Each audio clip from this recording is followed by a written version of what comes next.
Oyez, oyez, bonjour à tous. On se retrouve donc pour notre petit bilan mensuel. On va voir un petit peu ce qui s'est passé pour le mois d'avril. Avant, on va donc reprendre ce qu'on s'était fixé comme objectif et on va voir si on a plus ou moins respecté ce qu'on avait dit et si on a amélioré les choses. Alors c'est parti pour la suite. Donc on s'était fixé comme objectif le fait de respecter une daily loss limit, d'accepter les journées en drawdown, de valider les évaluations, bien entendu en y allant doucement mais sûrement pour valider des évaluations, passer des comptes en financé et enfin éventuellement, si on est vraiment optimiste et qu'on est sur une bonne lancée, atteindre le payout pour éventuellement la fin du mois. Alors voyons maintenant l'état des comptes. Donc j'ai eu deux évaluations top step de renouveler ce mois-ci.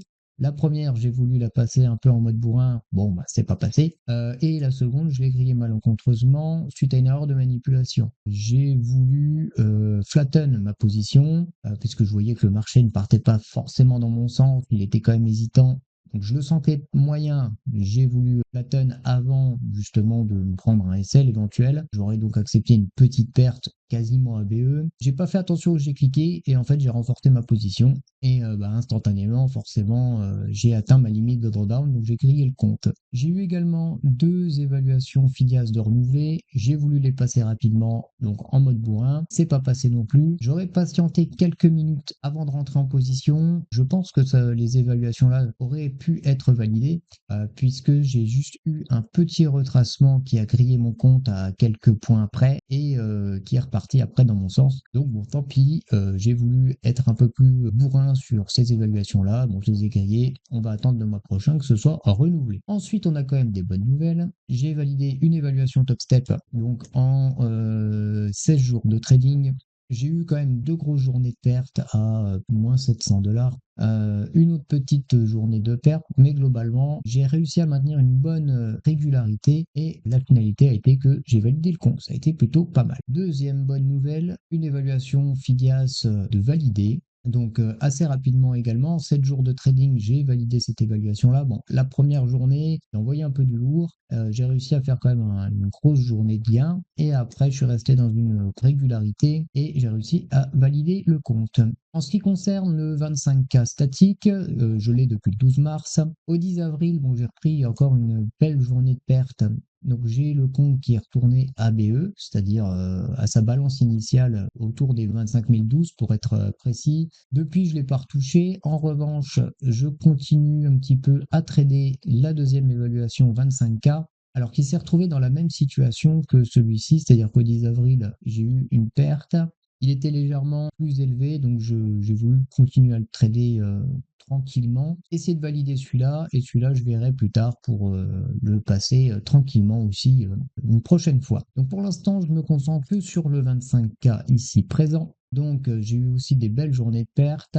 Donc systématiquement, je retourne sur ma balance initiale des 25 000. Et là, pour l'instant, on est sur 25 133 de gains. Donc tranquillement, je fais des petites journées et j'essaye de retrouver une balance plus importante pour sizer un petit peu plus gros et éventuellement passer cette évaluation-là. Donc ces deux évaluations-là qui ont été validées, je les ai passées en financé. Donc le 50K chez Filias, deux premières journées plutôt correctes. Première belle journée ici, 391 $ de gain. Deuxième, 160.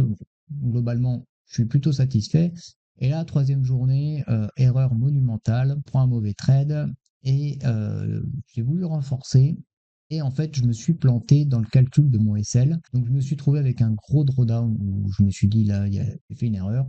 Et donc, j'ai pris sur la journée une perte de moins 1500 $ que j'ai réussi à rattraper pour une bonne partie. Et quand je suis arrivé à moins 850 $ quasiment de perte, je me suis dit, je m'arrête pour aujourd'hui et ça sera très bien comme ça. Donc sur les autres jours, j'ai réussi quand même à récupérer une bonne partie de mon drawdown, puisque chez Filias, les 50K, on a 2500 $ de drawdown, et actuellement, je suis à 2492 $ de drawdown, donc j'ai quasiment récupéré pour retrouver mon compte ABE. En ce qui concerne le compte financier Top Step, malheureusement, il est très très mal en point. Première journée, donc j'avais validé le compte, j'ai voulu prendre un trade, bon, je me suis fait BE, c'était aussi une fin de journée, donc je n'ai pas voulu insister. Je me suis dit, tant pis, on verra les prochains jours.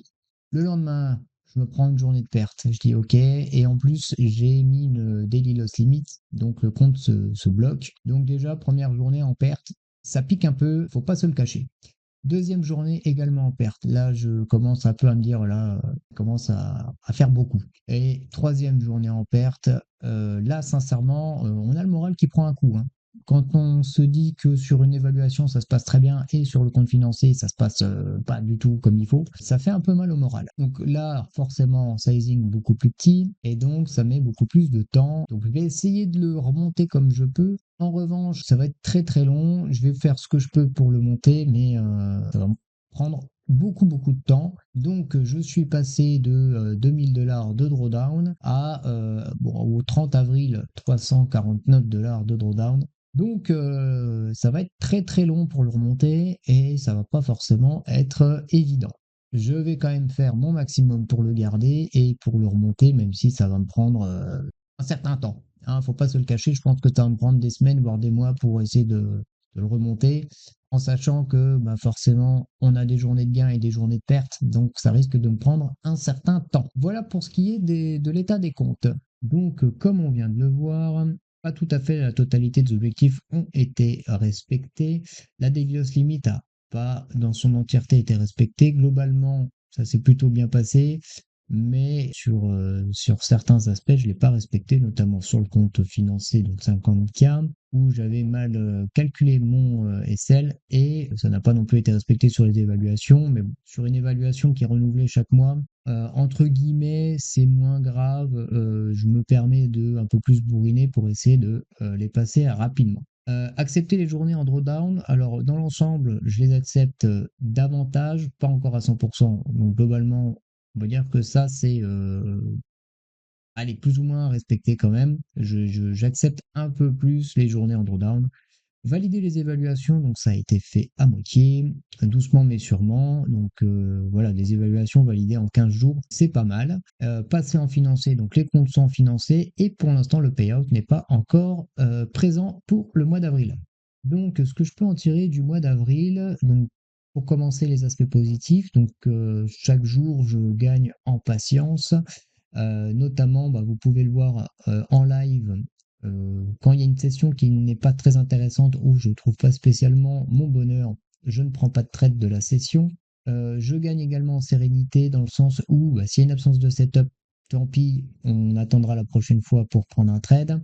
Et également, si je respecte ma ligne de conduite et mon plan, et malgré tout que je me prends un SL, eh bah, tant pis, mais au moins j'aurais respecté mon plan. Si je prends un mauvais trade parce que j'ai pas respecté mon plan, bah là c'est la même chose. J'ai pris un mauvais trade un peu plus risqué, j'ai tenté, c'est pas passé. Bon bah voilà, j'avais qu'à pas prendre cette position-là. En ce qui concerne la régularité et la constance, je suis plutôt satisfait de cet aspect-là. Pour les journées en gain, en perte, j'essaye d'être plutôt constant et pour l'instant je m'en sors plutôt pas mal sur cet aspect-là. En ce qui concerne le respect de la ligne de conduite, alors je l'ai mis en amélioration puisque je suis pas encore à 100% respectueux de cette ligne de conduite-là. Ce que j'entends par là, c'est par exemple lorsque je fais mon analyse journalière, si j'ai une vision plutôt longue, je dois rester sur des longues. Donc par exemple, quand je fais mon analyse, si je considère que la session de Londres va être plutôt longue, je dois rester sur cette vision-là. Même si il y a des petits retracements, des choses comme ça, je ne dois pas essayer de chercher des shorts, des longues un peu dans tous les sens,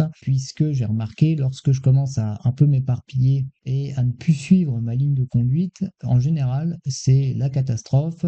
Et par la suite, je suis frustré parce que j'ai pas suivi ma ligne de conduite. Donc ça, c'est encore à travailler, c'est en amélioration, mais il y a encore un peu de boulot à faire. En ce qui concerne le respect du money management, je l'ai mis aussi dans les aspects positifs puisqu'il y a de l'amélioration, mais c'est pas encore à 100%. Je me fixe quand même une daily loss limit. Donc la daily loss limit me permet de respecter mon money management, notamment par exemple le compte financier Top Step. J'ai fixé une daily loss limit personnelle. Lorsque la daily loss limit est atteinte, le compte se bloque, donc forcément, je ne peux plus trader, donc je n'ai pas le choix que de respecter ce money management. C'est pas encore à 100%, mais il y a de l'amélioration. En ce qui concerne le fait d'accepter les journées en perte, alors j'ai laissé dans les aspects négatifs, dans le sens où, par moment, j'ai tendance à vouloir encore rattraper les pertes, alors pas forcément la totalité des pertes, mais au moins une bonne partie des pertes. Donc, c'est pour ça que je l'ai mis encore dans les aspects négatifs, puisque j'ai encore cette tendance-là à me dire, allez, je peux encore prendre un ou deux trades, récupérer à minima la moitié des pertes pour repartir sur une journée un peu moins rouge. Donc là, c'est encore une amélioration. Alors, j'ai mis également attention au calcul DSL et dans les renforts de position. Donc, suite à mon erreur sur le compte financé, c'est un aspect que je dois également améliorer puisque c'est vraiment une erreur qui peut coûter très cher. Donc, je l'ai mis dans les aspects négatifs, mais qui doivent être améliorés. J'ai encore par moments de l'agacement, de la frustration ou de l'énervement, tout simplement parce que dans des périodes un peu plus compliquées où je me prends un SL et de quelques ticks et que le marché repart vers mon TP, que j'ai une série comme ça de pertes, ça a tendance à m'agacer. Donc c'est vrai que fin avril, j'étais un petit peu tendu, notamment sur le compte financier TopStep, où là, c'est vrai que je commence à sentir pas mal d'agacement, d'énervement, alors que bon, ça fait partie du boulot, quoi. Donc ça, c'est pareil, il faut que je trouve un moyen de canaliser pour ne pas subir cette pression de période de loose et rester serein et continuer à avancer comme il le faut. Et j'ai mis également attention à l'excès de confiance et au doute. Alors, excès de confiance dans les périodes de gain, puisque quand on a une série de gains, on a tendance à un petit peu plus prendre la confiance et c'est pas toujours bon. Et également au doute, puisque dans les périodes de lose, on a tendance à se laisser un petit peu emporter par la FOMO et parfois ne pas forcément prendre un trade alors qu'il fait partie de notre stratégie, donc on aurait pu prendre une position, mais quand on a une série de pertes, on devient un petit peu plus réticent. Donc les objectifs pour le mois de mai, alors ça va être encore et toujours de respecter ma daily loss limit, d'accepter également les journées en drawdown, donc ça c'est les objectifs numéro 1 puisque le reste va en découler si je respecte ça. Valider les évaluations, donc les évaluations qui vont être renouvelées, ça va être de les valider. Et également les 25K, ça serait pas mal. Mais bon, les 25K, je suis pas pris par le temps, entre guillemets, donc j'ai tout mon temps pour les passer. Il n'y a pas de renouvellement. Également maintenir les comptes qui sont déjà financés. Donc on a le compte chez Filias qui pour l'instant est plutôt correct. Par contre, le compte financé chez Topstep est dans un état pitoyable. Bon, je vais faire le maximum pour le garder, pour le remonter. Je pense que ça va mettre du temps, mais l'idée c'est de le garder le plus longtemps possible et de remonter tranquillement. Et bien entendu, de passer en financé sur les évaluations qui vont être validées. L'objectif final, bien entendu, c'est enfin d'avoir des payouts pour le mois de mai. Donc on va voir un peu comment ça va se goupiller. Merci beaucoup d'avoir regardé la vidéo jusqu'au bout. Vous pouvez laisser votre petit like et vous abonner à la chaîne, ça me soutient énormément. Vous pouvez également venir lorsque je suis en live faire un petit coucou, c'est avec plaisir que je discuterai avec vous. Si jamais vous voulez sauter le pas chez Filias, vous pouvez utiliser le code JohnTPTrader pour la souscription des challenges. On se retrouvera en live ou alors sur une prochaine vidéo.